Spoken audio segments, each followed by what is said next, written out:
I'm Emma, I'm a postdoc researcher at Living Links, and for this project we were interested in studying Capuchin working memory control. The sort of task that we're using is trying to tease apart these things that are really, really hard to tease apart in normal memory tasks. So often we just look at memory capacity. That's just how much you can store in your memory. But it's really difficult to tap into what we call this memory control, which is how we kind of shift memory allocations within our minds.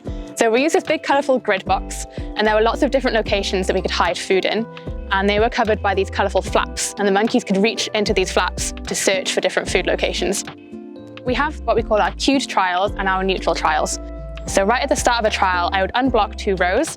I would hide 2 pieces of tasty grape, which the capuchins loved, into these 2 random locations. And the capuchins would then have to remember where those food items were hidden behind the flaps. And the important difference is that in those cued trials, right at the start of that retention interval, so when they're trying to remember the food location, they get this cue. I reblock one of those rows, so they have time to use that information to reallocate their memory resources. Whereas in these neutral trials, that reblocking happens right at the end of the trial, so just before they search. So they really don't have enough time to use that information to do any sort of shifting in their memory.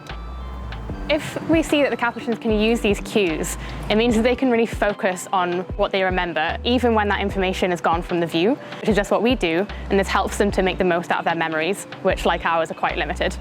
And so it's really important to study how they allocate different resources when they're processing information and hold information in mind for thinking about the way intelligences differ from one another.